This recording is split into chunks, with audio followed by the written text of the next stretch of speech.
জয় মা মনস্কামনা, জয় মা হ্যান্টা কালী।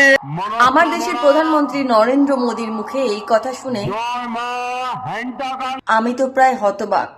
আমি ভাবলাম ভুল করে বা ভুল বশত হয়তো তিনি বাংলা জানেন না, সেই কারণেই হয়তো তার এই ভুলটা হয়ে গিয়েছে। কিন্তু পরে আমি যখন জানতে পারলাম মন্দিরটা হওয়ার জন্য এই মোড়টার নাম হচ্ছে হ্যান্ডাকালী মোড়, আর এখানে প্রচুর ব্যবসা বাণিজ্য যা হয় এই মন্দিরের উপরে নির্ভর করে।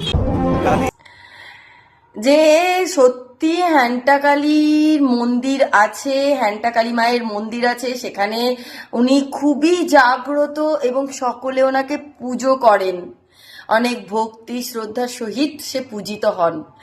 সত্যি এই জিনিসটা আমাদের জানা ছিল না।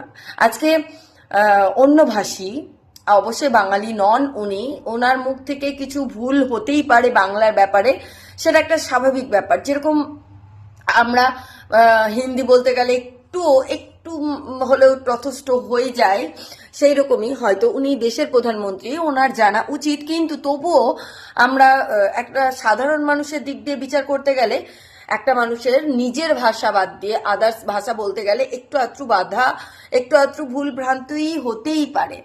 কিন্তু সে ভুল বলে যায়নি।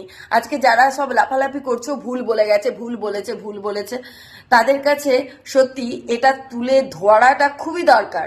তাই যারা যারা এই মন্দিরটা সম্পর্কে কিছু জানতে না বা এখনই জানতে পারলে তারা অবশ্যই ভিডিওটাকে শেয়ার করে দেবে, যে আমাদের দেশের প্রধানমন্ত্রী অন্যভাষী হয়েও সে বাংলার কথাটা জানে, যেটা আমাদেরও হয়তো জানা ছিল না।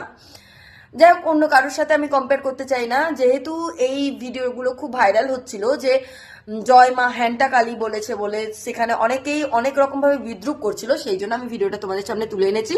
তোমরা অবশ্যই ভিডিওটাকে শেয়ার করে দিও, আমার পাশে থেকো, সাপোর্ট করো, আর অবশ্যই বাবা মাকে ভালোবেসো। বাবা মা ছাড়া আমাদের দুনিয়াতে আর কেউ নেই। যাই হোক, দেখা হচ্ছে আবার পরবর্তী ভিডিওতে। টাটা।